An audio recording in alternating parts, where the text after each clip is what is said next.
The border is closed. The border is secure. The border is secure. The president has done more to secure the border and to deal with this issue of immigration than anybody else. I spent about a week on the border, and you can't really go to Del Rio or any other border town and talk to the locals about these issues without leaving sort of disturbed. It's nefarious. You have cartels smuggling human beings across the border, and those people want to come here, but most often can't afford to pay the cartel to guide them, so they become indentured servants. They're slaves. Illegal immigration is not compassionate, and the border is unlocked.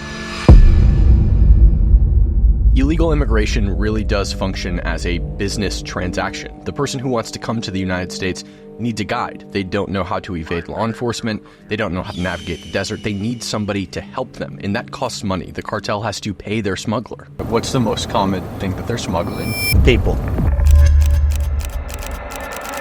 And a lot of people ask me, well, how does a person that have nothing spend $100, $1,000? $10,000 to get over here? They don't have to have that money up front. The cartel's going to tell them, you work for us now. You're going to go work for this restaurant. And who knows what job that they're putting them in. And you're going to pay us every week or every month or whatever they decide to pay them. And if that person doesn't pay them, there's consequences. And I've heard some terrible consequences. People die. These people don't have thousands of dollars. So when the cartel says, hey man, you don't have to pay us up front, don't worry about it, but you're gonna owe us.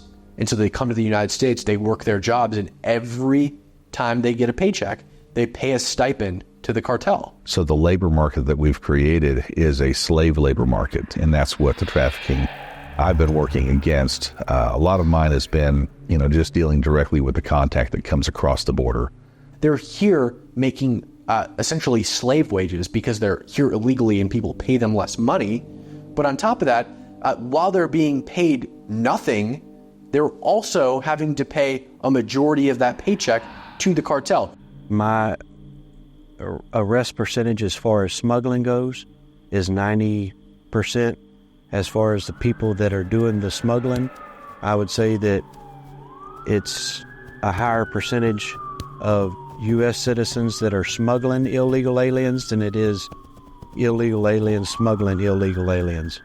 But the illegal aliens smuggling illegal aliens has been on an uptake also. Even though a lot of this human trafficking is being committed by U.S. citizens, it's still cartel crime. It's still border crime. They're smuggling illegal immigrants. And that should tell you how pervasive this issue is. It's still the cartel hiring them. Do you have any insight on how do they get people who are illegally here on board with smuggling? As far as contacting the people, it's been all kinds of stuff that I've heard. Social media has come into effect. They may know somebody in Houston or Austin, bigger cities, smaller cities, it doesn't matter. Being a border community, we always deal with the smuggling, and unfortunately that is an epidemic that we do have here with our younger males specifically. They get enticed by the cartels to do certain things for them, and I would say it accounts for about a third of the crime out here. Through social media, the cartel reaches out to people in the U.S., natural-born citizens, young people who need money, hires them, couple $1,000 a head, go down, pick these people up, throw them in your car, and depending on how many you can fit in your car, we'll give you X amount of dollars, and they get paid if they don't get caught. And so they are actively recruiting homegrown U.S. smugglers. These smugglers are risking everybody's life on the road that we pass up doing 120, 130, some vehicles even faster than that. We would have two chases between 2 and 3 times a day, straight through the middle of town, right by the school zones. These people that are traveling from town to town have no choice now but to be involved in it. There's been people run off the road, there's been crashes because of it, that it's just because of that smuggler thinks he can get away. They usually result in, retrieving cadavers. 9 times out of 10, they're going to be, they'll run the car until they ram it into something, into a fence line or into a draw, and it'll usually be overloaded with people. They won't be restrained, and that usually leads to a lot of death. Border Patrol just lets the chases go 9 times out of 10. They'll catch up and then retrieve whatever's left. And local law enforcement tries a little bit harder to actually stop the chase. People are aggressive, want to run. Once we get the vehicle stopped, we've had guns pulled on us.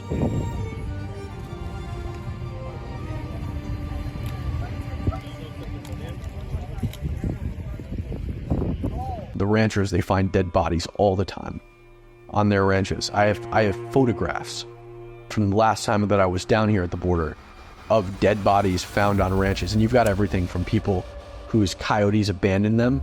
The coyote feels there's not enough supplies to make it to safety, so they kick down the person that they smuggled across, feel like they're more important, their lives matter more, take all the supplies, run away, never to be seen again, leave the person there to die. They die of exposure, dehydration, or hunger.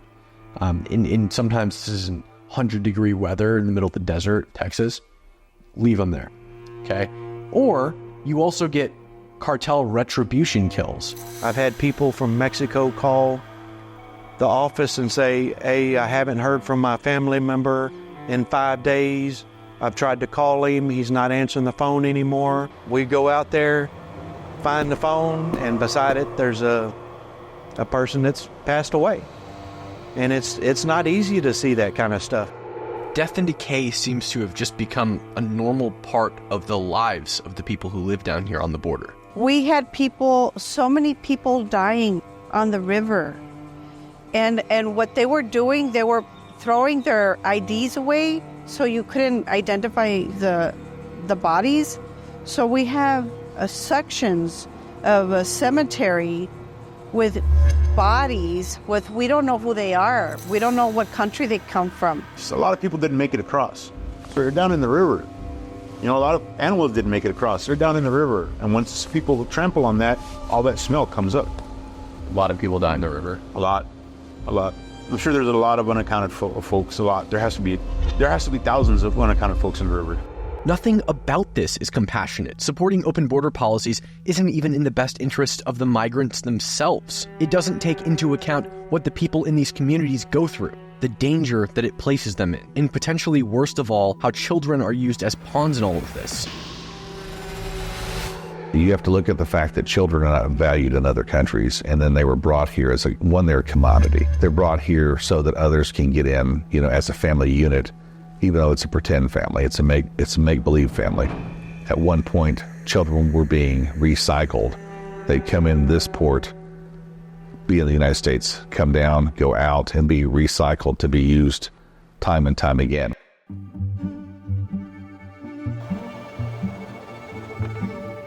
Where is she at right now? Is she getting the benefits? Is she a part of the 320,000 kids that are missing? Is that one of them? And that was all under Biden-Harris.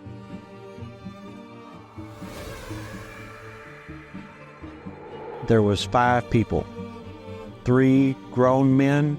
I would say each of them was in their 30s, 30-something-year-old female, and a 7-year-old girl. I asked everybody where they were from, and they all said that they were in the United States illegally from Mexico. And so I called Border Patrol, and as I called Border Patrol, I asked each one of them how long it had been since they ate, and they said 3.5 days. And the little girl, I asked her how old she was and her name, and she said her name was Marcella. I asked her if she wanted something to eat, and she said yeah. And so I went to the truck, and I got out a sandwich. I came over and gave it to the girl. The lady that was claiming to be this girl's mom snatched it out of her hands and started eating it. So I went back to the truck, got bottles of water for everybody, got another sandwich, gave it to the little girl, and the mom, so-called mom, went to snatch it out of the little girl's hand again.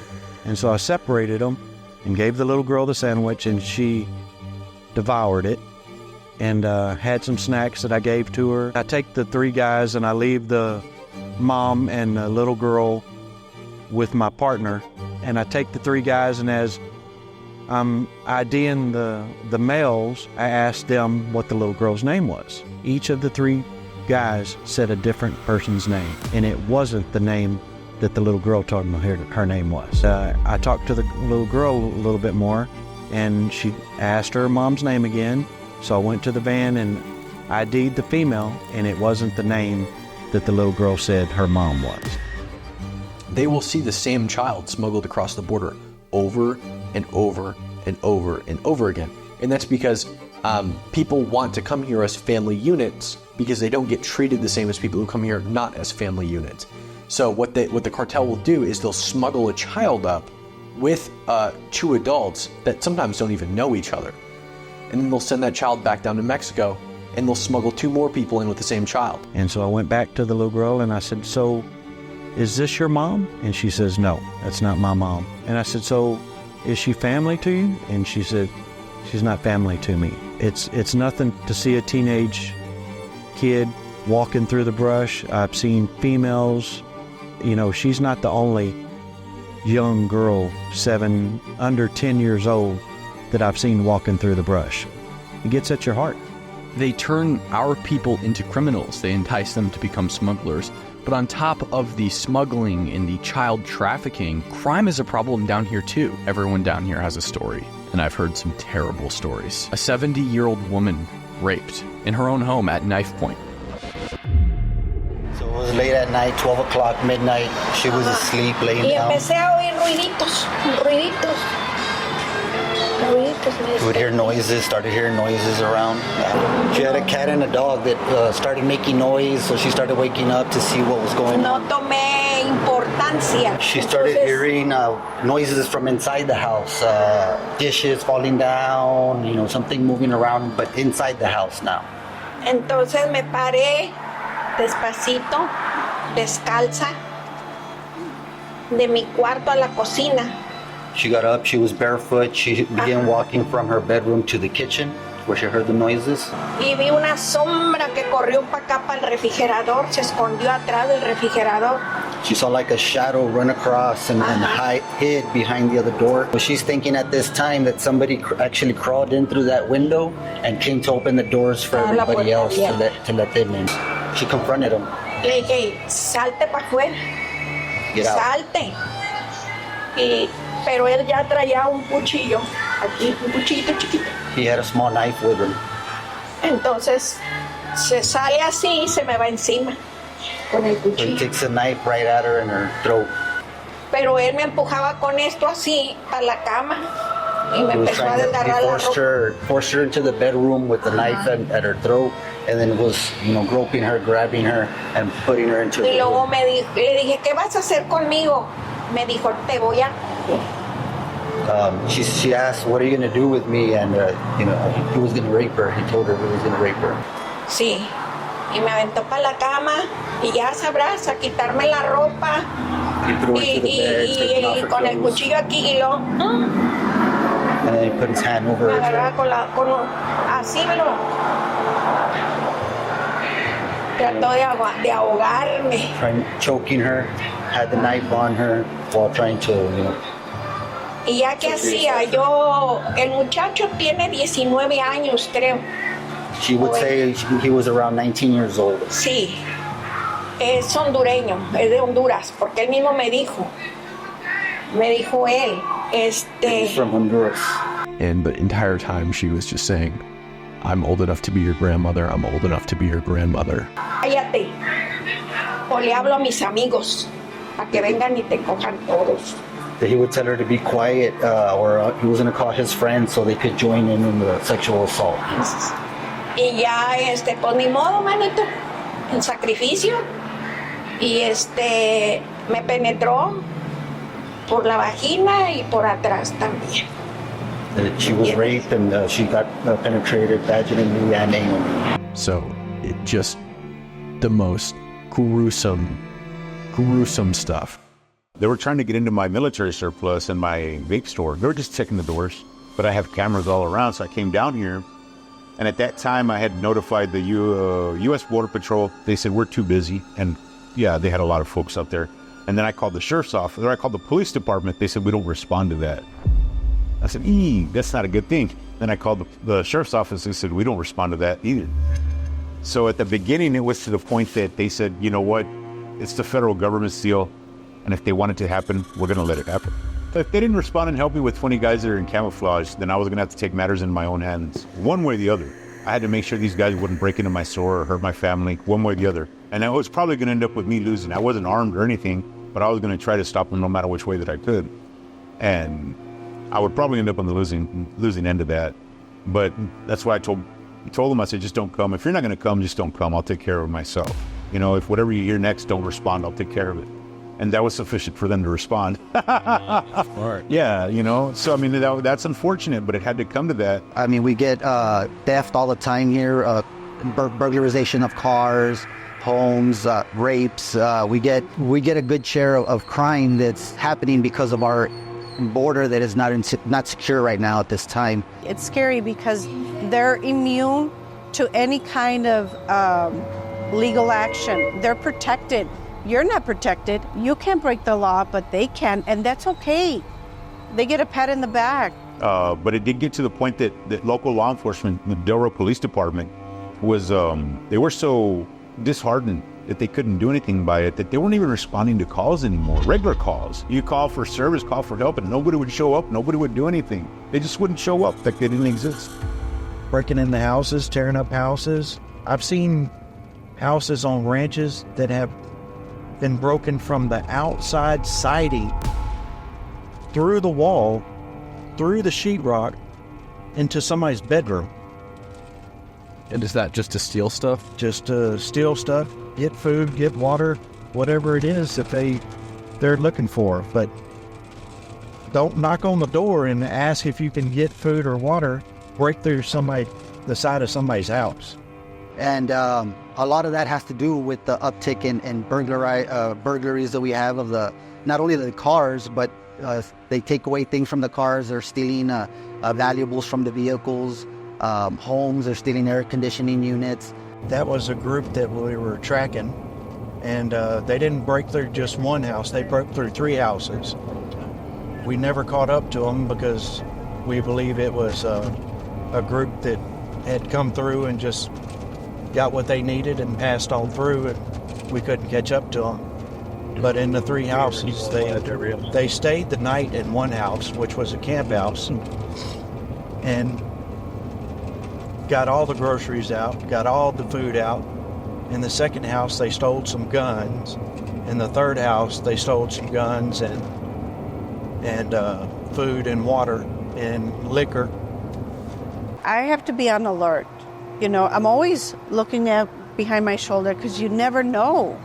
Before any of this, you could be outside at 2 o'clock in the morning if there was a nice breeze because it's so hot here. Some people like to hang out, you know, have a little barbecue, and you can go until 2 o'clock in the morning just enjoying the music and having a few beers and just having a nice time. You don't know now. You don't know if you're going to be safe. I think another thing that people really neglect about the border is the effect that these mass influxes of illegal immigrants has on the local communities in terms of scarcity and business. These border towns, they're small communities. They don't have a lot of resources to go around to begin with. I've caught people on ranches on the south side of this bridge, on the north side of this bridge, and they're trespassing. But if you look out in front of us right there, that's also more of the cropland. And again, this is where hundreds of thousands of people have come through and ruined this guy's crops. And like I said, this is the North America's largest watermelon producer. You notice how I'm driving kind of slow?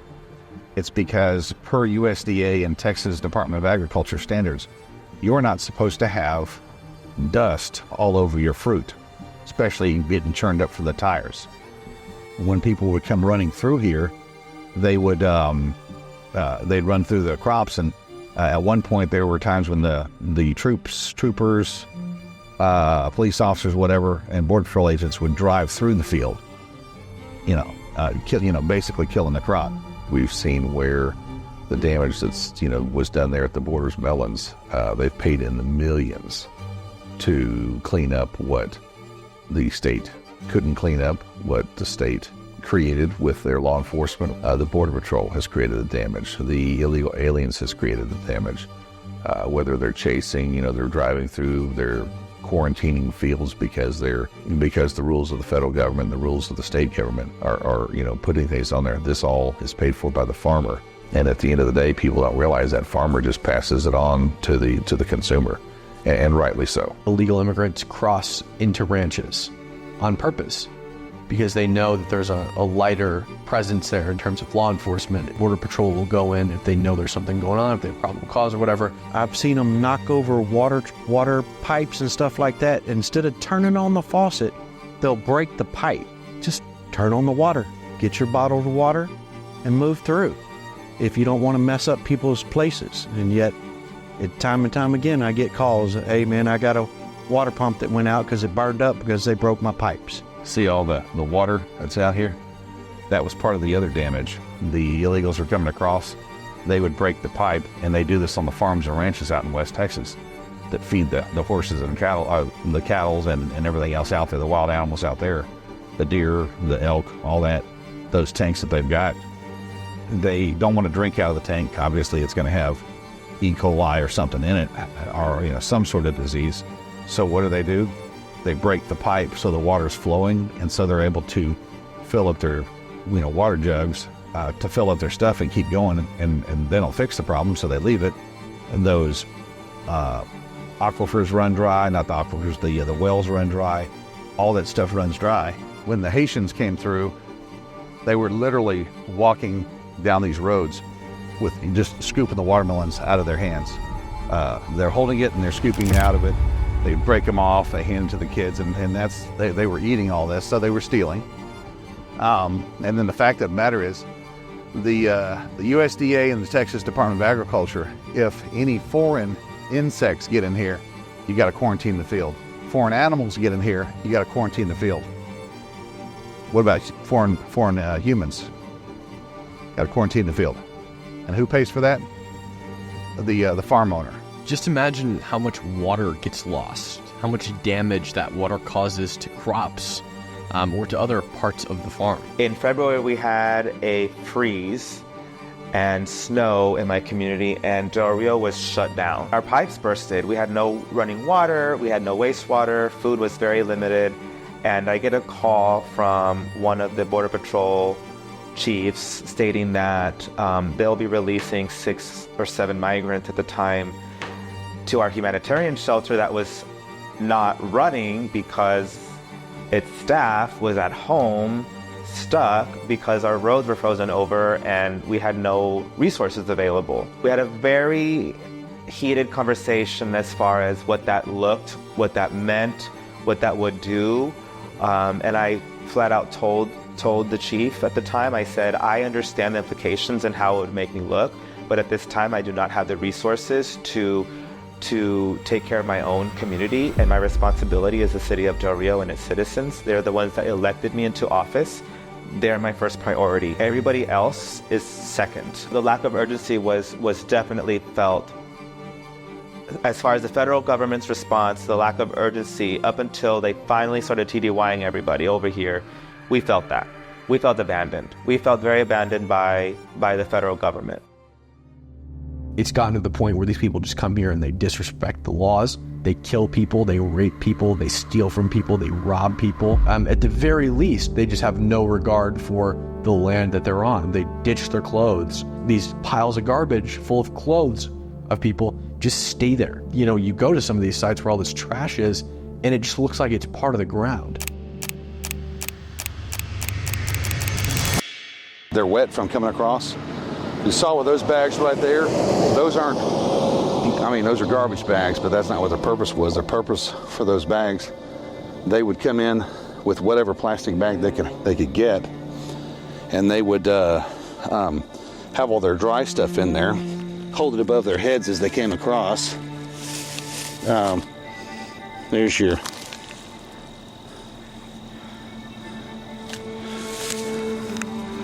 soap, I guess. Hold it above their heads as they came across to keep it dry. Once they got over here, then they change.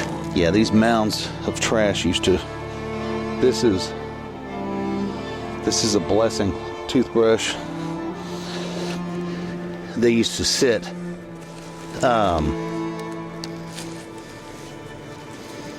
2-3 feet tall, sometimes 5 feet tall. So here's the other thing to think about. While all this was going on, the The Border Patrol was never directed them to place their trash in receptacles. The federal government never had dumpsters out here. I mean, how much easier would that have been while you're unconstitutionally allowing illegal aliens to come into your country illegally? How hard would that have been to have all this trash? And I'm telling you right now, they would have filled up 3-4 dumpsters a day, the long ones with the tall sides. And who had to fix all that? State of Texas.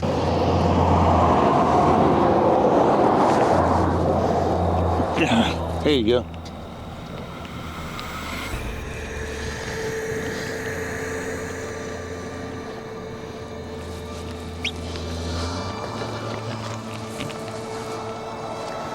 Because Trump was separating families, right? Can't tell me they weren't. Probably one of those 320,000 kids that are missing. Everything and anything was left behind. Food, diapers, trash. I mean, the irony of environmental protectionism from the north and then the migrants crossing is just something that we community members kind of laugh at. I keep hearing that the border is secure and it's gotten a lot better, so I started asking about that and did a little investigating myself. Is the border secure? No, it's wide open. It's wide open. Our border that is not secure right now at this time. The border's not secure. The overwhelming answer was no, it's not secure. So Christian and I hit the road and we went to find out just how unsecure the border actually is.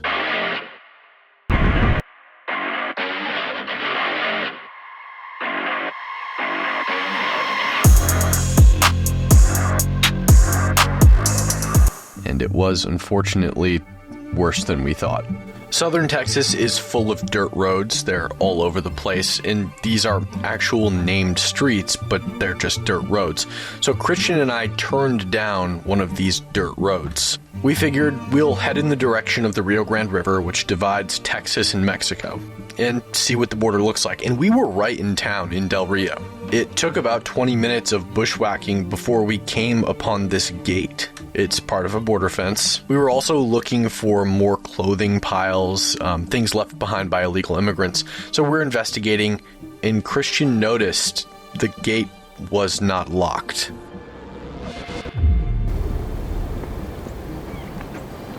It's unlocked. It's unlocked? Yeah. And we're standing feet from Mexico at this point. From this gate, I can see the river, I can smell the water, I can hear boats, I can see Ciudad Acuna, which is a Mexican city that sits opposite the river to Del Rio. And here's this gate, just totally unlocked. And not only is the gate unlocked, Christian pointed out that the gap between the doors of the gate are large enough to fit a human being. I feel like I can fit through that. And, I said, that's interesting. I wonder if that's true. I wonder if this gap is large enough for a person to squeeze through. Christian walked over. He squeezed himself through that gate without taking the lock off, and then came back through. It wasn't difficult for him. He didn't struggle, and he's a normal-sized guy, average build. It's just laughable. It was on a back road, but it was still right in town. And nobody knew we were there. Not Border Patrol, not the sheriffs, not the local police, nobody. Up until this point, we've sort of left one major question unanswered, and that's, how do they actually cross? What does that look like? And it comes in several different forms. The first is going to be under and over. But 9 miles of this fence right here. Now, what's south of it? There's not fence down there, and there's not fence over there. So the question is, why were hundreds of thousands of people coming over this fence right here when they could have just gone around it? And then, we obviously have the evidence that there's some places where they went underneath of it. But at the end of the day, they were obviously coming over the top. The normal method is to peel it back. You got these every 8 to 10 feet, every 8 feet. and then it's got a solid wire across the bottom. And how can they get through that? They cut that guide wire at the bottom. They cut their way up a little bit, or they even cut one out. You can undo it. There's panels missing over there, which is obvious that's what they've done. Stuff here, to be honest with you, it's got a point, but I'm not, it's designed for military use. It's designed for security use for forces that are moving on you quickly. And obviously that's what detourism, because it punctures your skin, hangs up on your clothing and everything. So it's, whenever they say it's razor wire, it's not really razor wire, because the only thing that's harmful on that is actually the point at the end of each of those barbs. Those So petals. is the idea passed through between the fence and the wire? Nah, to go over the top. Go right over the top. And these fences are wire with razor wire over top. It's a much different story when we're dealing with like the Trump wall, for example, which is much larger and more robust. But with that in mind, the next method of getting over here seems to be mass mobilization against secure areas, like what happened in Del Rio in 2021, with what the locals dub the Haitian migration. 15 to 17,000 Haitians ended up underneath the bridge in Del Rio. They crossed the river, and the community had no idea what to do with them.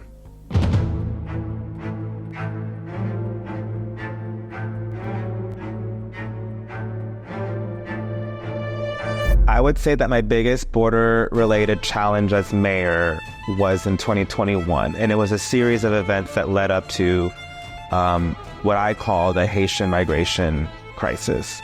And that's because the majority of the migrants at that time were Haitian. I get a call from the Border Patrol, and they're saying for me to go back down to the bridge because they're having an event. And I said, what do you mean an event? They're like, you need to come down here immediately, Mayor.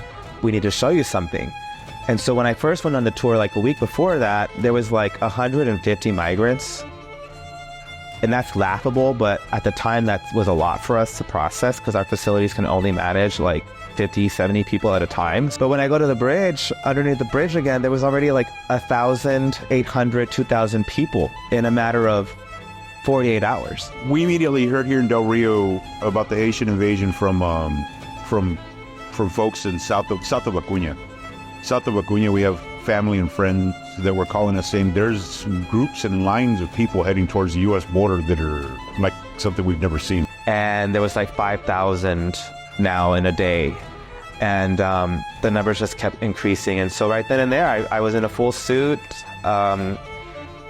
made a YouTube video plea on Twitter. I forget where we posted it, sounding the alarm to the president and to the vice president, saying that we have a humanitarian crisis. Del Rio cannot manage this. We have no resources for 5,000 mouths at this point that are not part of our normal, intake of food and grocery store product. I mean, we got on the phone. I got on the phone with Chief Ortiz. And the thing about it is that DHS has denied this conversation happened. They projected their statements stating that, we responded immediately, effectively, and with plenty of resources, which is complete and utter bullshit. There are now 7,000 people under the bridge, and the numbers just keep growing in the thousands daily. And the response from Ortiz was like, well, we can get there in about 10 to 14 days. And I lit a switch. I flipped. I just used very colorful language to make my point, stating that you don't have 10 to 14 days, Chief. And the juxtaposition of like the 18-wheelers above, just feet below, is these thousands of people, naked babies, men, women. It was just a favela, if you will, that just popped up, and then just the humanitarian issue began to become relevant. The Border Patrol only had like 3 porta potties in the beginning, and they were overflowing. So I got the DPS troopers involved to set up a U and began to slow traffic to a stall and stop traffic from crossing into Mexico as a statement to the president and to DHS that we need help. This is a crisis that Del Rio cannot manage on its own. We need federal resources from every place that you can think of. And about an hour later, when it started making the news, they closed the international crossing for the first time outside of inclement weather. Quite frankly, the administration, DHS, was ineffective in making its decisions and finding the resources that we needed. We felt very abandoned by the federal government. What would you say to people outside of Texas, outside of the border states, outside of the border towns who believe that this isn't a problem? It's coming to residents near you. We're getting demolished down here. It's coming to your neighborhood. Now every state is a border state. Come see me. I'll show you. I'll show you the people, the kids, the females, the males. You know, everybody's suffering. Everybody's seeing what the ramifications are of not protecting the border. I know that they're hurt. I have a conscience and I have a heart. So, yes, if I could help everybody become citizens like my great-grandparents did, I'm all for it. Do it the right way.